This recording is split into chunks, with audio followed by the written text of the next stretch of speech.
അറിഞ്ഞതിനെ തുടർന്ന് പലരും ഇവിടെ എത്തിയത്. ഈ ഒരു കേസന്വേഷണത്തിന്റെ ഭാഗമായി നിരവധി തവണ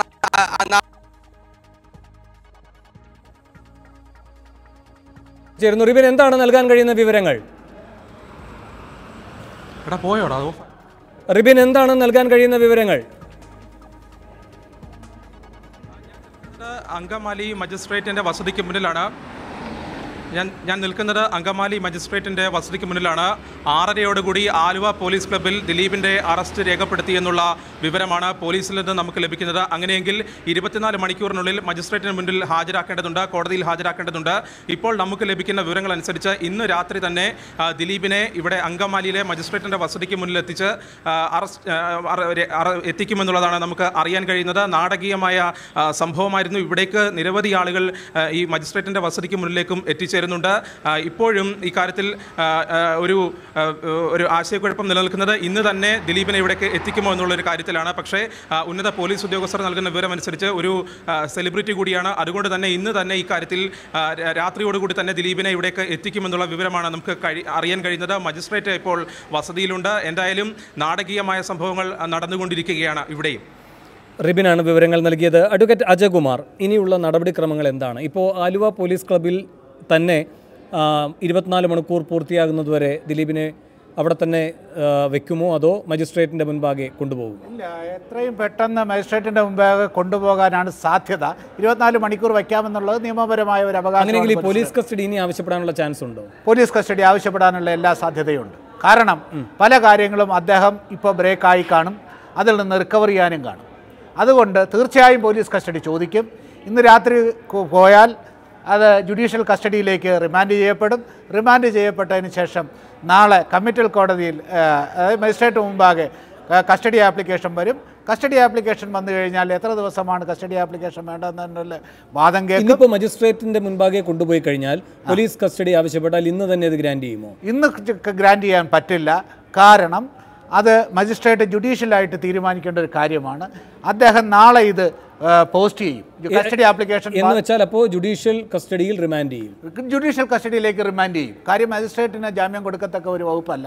കാരണം ജീവപര്യന്തം വരെ ശിക്ഷയുള്ളതുകൊണ്ട് 10 വർഷം വരെയാണ് ജുഡീഷ്യൽ മജിസ്ട്രേറ്റിന് കൊടുക്കാനുള്ളത്. നോൺ ബെയിലബിളാണ്. അതുകൊണ്ട് ഏതായാലും ജാമ്യം കൊടുക്കുന്ന പ്രശ്നമേ ഉദിക്കുന്നില്ല. അദ്ദേഹത്തെ ജുഡീഷ്യൽ കസ്റ്റഡിയിലേക്ക് റിമാൻഡ് ചെയ്തതിന് ശേഷം നാളെ കസ്റ്റഡി ആപ്ലിക്കേഷൻ ഉണ്ടെങ്കിൽ കസ്റ്റഡി ആപ്ലിക്കേഷൻ കേൾക്കും. കസ്റ്റഡി ആപ്ലിക്കേഷൻ കേൾക്കുന്നതിൻ്റെ ഒരു പ്രാധാന്യമെന്ന് പറഞ്ഞു കഴിഞ്ഞാൽ അദ്ദേഹം പോലീസിനോട് എന്തെങ്കിലും കൺഫഷൻ നടത്തിയിട്ടുണ്ടെങ്കിൽ അതിൻ്റെ റിക്കവറിക്ക് വേണ്ടി പോലീസ് കസ്റ്റഡി ഇപ്പോഴത്തെ നമ്മുടെ സെറ്റിൽഡ് നിയമം അനുസരിച്ച് ഫസ്റ്റ് റിമാൻഡ് പീരീഡ് മാത്രമേ കൊടുക്കുകയുള്ളൂ. എക്സെപ്ഷണൽ സർക്കംസ്റ്റാൻസിൽ ടാഡ കേസിലൊക്കെ കൊടുത്തിട്ടുണ്ട് 2ാമത്തെ പ്രാവശ്യം. നോർമൽ കേസുകളിൽ ആദ്യത്തെ 14 ദിവസത്തിനകത്ത് തന്നെ റിമാൻഡ് പോലീസ് കസ്റ്റഡി ചോദിക്കണം. അതിനകത്ത് തന്നെ പല റിക്കവറികളും നടത്തേണ്ടി വരും. അതുകൊണ്ട് തീർച്ചയായും നാളെയോ മറ്റന്നാളോ തന്നെ ഈ പോലീസ് കസ്റ്റഡി പെറ്റീഷൻ തീരുമാനമാകും. ഇപ്പോൾ നാളെ അങ്ങനെയെങ്കിൽ ബന്ധപ്പെട്ട കോടതിയിലാകുമല്ലോ ഇത് സംബന്ധിച്ച പോലീസിൻ്റെ അപേക്ഷ പോവുക. അതെ, കോടതിയിൽ നിന്ന് ആ ഘട്ടത്തിൽ ദിലീപിനെയും ജയിലിൽ നിന്ന് ദിലീപിനെയും ആ ഘട്ടത്തിൽ ഇല്ല കൊണ്ടുവരണ്ട. അദ്ദേഹത്തിന് അഭിഭാഷകൻ ഉണ്ടെങ്കിൽ അദ്ദേഹത്തിന് ഹാജരാകാം. അഭിഭാഷകൻ ഇല്ല എന്ന് പറഞ്ഞു കഴിഞ്ഞാൽ കോടതി തന്നെ ഒരു അഭിഭാഷകനെ വച്ച് നൽകും. എന്ന് വെച്ചാൽ നടൻ അങ്ങോട്ടേക്ക് വരേണ്ട സാഹചര്യം. നടൻ അങ്ങോട്ടേക്ക് കസ്റ്റഡി ആപ്ലിക്കേഷൻ കേൾക്കാൻ നടൻ കോടതിയിൽ ഹാജരാകേണ്ട കാര്യമില്ല. എന്തായാലും ഒരു കാര്യം ഉറപ്പാണ്, 14 ദിവസത്തേക്ക് പോലീസ് കസ്റ്റഡിയിൽ പോലീസ് ആവശ്യപ്പെടുക തന്നെ ചെയ്യും. കഴിയുന്നതും കൂട്ടി അവർ ആവശ്യപ്പെടും. അത് എത്ര ഗ്രാൻഡ് ചെയ്യണമെന്നുള്ളത് മജിസ്ട്രേറ്റിന്റെ ഡിസ്ക്രിപ്ഷൻ. ശരി, ഇപ്പോൾ താങ്കൾ പറയുകയുണ്ടായല്ലോ അദ്ദേഹത്തിന് അഭിഭാഷകൻ ഉണ്ടെങ്കിൽ നിശ്ചയമായും ഉണ്ടാകും. തീർച്ചയായിട്ടും നല്ല പ്രമാണിമാരാണ്. ഇന്ന് രാത്രി തന്നെ അദ്ദേഹത്തെ ഹാജരാക്കുന്ന സമയത്ത് തന്നെ അഭിഭാഷകൻ വക്കാലത്തിടും. ഉറപ്പായും. പക്ഷേ അതിൽ ഈ പറയുന്ന ബെയിലിന്റെ സാധ്യത എത്രത്തോളമാണ്? അങ്ങ് നേരത്തെ പറഞ്ഞു, അപ്പം നാളെ വേണമെങ്കിൽ ഹൈക്കോടതിയിലേക്ക് പോകാം. അത്തരം സാധ്യതകളൊക്കെ ഉണ്ടോ? അതൊക്കെ ഉണ്ട്. മജിസ്ട്രേറ്റ് കോടതിയിൽ കസ്റ്റഡിയിൽ ഇരിക്കുമ്പോൾ നമുക്ക് 437 കഴിഞ്ഞതിന് ശേഷമേ ഇത് പോകാൻ പറ്റൂ. അതായത് മജിസ്ട്രേറ്റിൻ്റെ മുമ്പാകെയുള്ള ബെയിൽ ആപ്ലിക്കേഷൻ എക്സോസ്റ്റ് ചെയ്താൽ മാത്രമേ അടുത്ത കോടതിയിലേക്ക് പോകൂ. അതും ഹൈക്കോടതിയല്ല, അത് തള്ളിക്കഴിഞ്ഞാൽ ജില്ലാ കോടതിയിലേക്കാണ് പോകേണ്ടത്. അത് കഴിഞ്ഞാലേ ഹൈക്കോടതിയിലേക്ക് പോകാം. പക്ഷേ ഈ പറയുന്ന രീതികളൊക്കെ വിട്ടിട്ട് ഒരേ സമയം ജില്ലാ കോടതിയിലേക്കും ഹൈക്കോടതിയിലേക്കും പോയ സന്ദർഭങ്ങളുണ്ട്. കൃഷ്ണദാസിന്റെ കാര്യത്തിൽ ഞാൻ അത് തന്നെ പറയുന്നത്, അതൊക്കെ തന്നെ ബൈപ്പാസ് ചെയ്യുന്ന സ്ഥലമുണ്ട്. അത് അത്ര ജുഡീഷ്യലി ഹെൽത്തി പ്രാക്ടീസ് എന്ന് മാത്രമല്ല, ജില്ലാ കോടതി പരിഗണിച്ചുകൊണ്ടിരിക്കുമ്പോൾ ഹൈക്കോടതി ബെയിൽ കൊടുക്കുകയാണ്. അതൊക്കെ ഉണ്ടായിട്ടുണ്ട്. അതിൻ്റെ എന്ത് റിപ്പർക്കഷൻ നിങ്ങൾ കണ്ടില്ലേ സുപ്രീം കോടതിയിൽ? സുപ്രീം കോടതിയിൽ അതിന്റെ റിപ്പർക്കഷൻ കണ്ടില്ലേ? സുപ്രീം കോടതി പക്ഷേ കോയമ്പത്തൂർ ഇരിക്കാൻ മാത്രമാണ് പറഞ്ഞിരിക്കുന്നത്. അല്ല, ബെയിലിന്റെ ആപ്ലിക്കേഷൻ CBI കേൾക്കാതെ സുപ്രീം കോടതിക്ക് തീരുമാനം എടുക്കാക്കൂല. ഇൻവെസ്റ്റിഗേഷൻ ഏജൻസി സ്റ്റേറ്റിൽ നിന്ന് വിട്ടാൽ ചന്ദ്രശേഖരൻ വേഴ്സസ് സ്റ്റേറ്റ് ഓഫ് കേരളയിലെ സുപ്രീം കോടതി ഡിവിഷൻ ബെഞ്ച് ഫുൾ ബെഞ്ചിന്റെ വിധിയുണ്ട്. വൺസ് സ്റ്റേറ്റ് ഗവൺമെന്റ് സൈൻ ചെയ്തു പോയാൽ തീർന്നു. പിന്നെ അവർക്ക് വേറെ ഒന്നും പറയാനില്ല. CBI വേണം പറയാൻ. കേസ് കൈമാറിയ സ്ഥിതിക്ക് ഇവിടെ ഇപ്പോൾ എന്തായാലും സർക്കാർ ശക്തമായൊരു സമീപനമാണ് ഈ കാര്യത്തിൽ സ്വീകരിച്ചിരിക്കുന്നത് എന്നത് ഉറപ്പല്ലേ?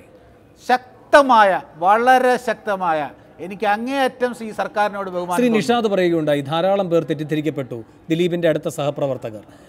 നമ്മുടെ മുഖ്യമന്ത്രിയും അങ്ങനെ ആദ്യഘട്ടത്തിൽ തെറ്റിദ്ധരിക്കപ്പെട്ടു. എനിക്ക് തോന്നിയിട്ടുണ്ട് അദ്ദേഹത്തെ അദ്ദേഹം വളരെ കോൺഫിഡൻസിൽ വിശ്വസിക്കുന്ന ആരോ മനഃപൂർവ്വമോ അല്ലാതെയോ അദ്ദേഹത്തെ തെറ്റിദ്ധരിപ്പിച്ചിട്ടുണ്ട്. അല്ലെങ്കിൽ അദ്ദേഹത്തെ പോലെ പക്വതയുള്ള കാര്യങ്ങൾ വളരെ ഗാഢമായി പഠിക്കുന്ന ഒരാൾ ഇതിൽ ഗൂഢാലോചന ഇല്ല എന്നുള്ള ഒരു വിവരം ഒരു പൊതുസമ്മേളനത്തിൽ പ്രഖ്യാപിക്കില്ല. തീർച്ചയായും ഉണ്ട്. അന്ന് ഒരു മാധ്യമവുമായി ബന്ധപ്പെട്ട പരിപാടിയിൽ പങ്കെടുത്തുകൊണ്ടാണ് മുഖ്യമന്ത്രി പറഞ്ഞത്, നാം ഈ നിമിഷം വരെ ഇത് സജീവമായി ചർച്ച ചെയ്യുന്നത് എവിടെയാണ്? മാധ്യമങ്ങളിലാണ്.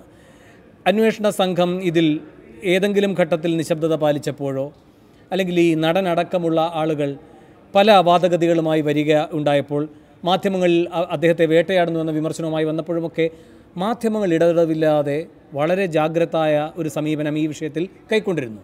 കാരണം പൊതുസമൂഹത്തിൻ്റെ ഉത്കണ്ഠ മാധ്യമങ്ങൾക്ക് കാണാതിരിക്കാൻ കഴിയുമായിരുന്നില്ല. മാധ്യമങ്ങളുടെ ഈ സജീവമായ ഇടപെടൽ ഈ കേസിനെ ഇത്ര ഗൗരവതരമായി അതിൻ്റെ ഗൗരവം ഉൾക്കൊണ്ടുകൊണ്ട് അത് പൂർത്തിയാക്കേണ്ട രൂപത്തിൽ പൂർത്തീകരിക്കുന്നതിന് നമ്മുടെ ഭരണ സംവിധാനത്തെയായാലും പോലീസ് സംവിധാനത്തെയായാലും പ്രേരിപ്പിച്ചിട്ടുണ്ടോ? തീർച്ചയായും. ഈ കേസിലെ അന്വേഷണ സംഘത്തെ ആത്മവീര്യം കെടുത്താതെ നിർത്താൻ സഹായിച്ചത്, അവരിൽ സ്വാധീനങ്ങൾ പ്രയോഗത്തിൽ വരുത്താതെ അവരെ നിർത്തിയത് ഈ രാജ്യത്തെ മാധ്യമങ്ങളുടെ മാത്രം ക്രെഡിറ്റാണ്. അല്ലാതെ വേറെ ആർക്കും അതിൻ്റെ യാതൊരു ക്രെഡിറ്റും അവകാശപ്പെടാനില്ല. മാധ്യമങ്ങൾ ജാഗരൂകരായി നിന്നതുകൊണ്ട് മാത്രം ഇതിൻ്റെ അകത്ത് ഇടപെടണമെന്ന് ആഗ്രഹിച്ചിരുന്ന പല ശക്തികളും പിന്നോക്കം പോയി. അവർക്ക് അവിടെ തൊടാൻ വയ്യാതെയായി. അന്വേഷണ സംഘത്തിന് ശക്തമായി പൊതുജനത്തിൻ്റെ പിന്തുണയുണ്ടെന്ന് ഭരണ നേതൃത്വത്തിന് മനസ്സിലായി. അതുകൊണ്ട് തന്നെ അവരിലേക്ക് വന്ന ഇൻഫ്ലുവൻസ് പോലും അവർക്ക് തിരസ്കരിക്കേണ്ടി വന്നു. പൊതുസമൂഹം എതിരാണെങ്കിൽ എത്ര കൊലക്കൊമ്പനും വീഴും. കാര്യം പൊതുജനത്തിന് ഒരു കാര്യമാണ്, നന്മ പുലരണം, അതുമാത്രമേ ഉള്ളൂ.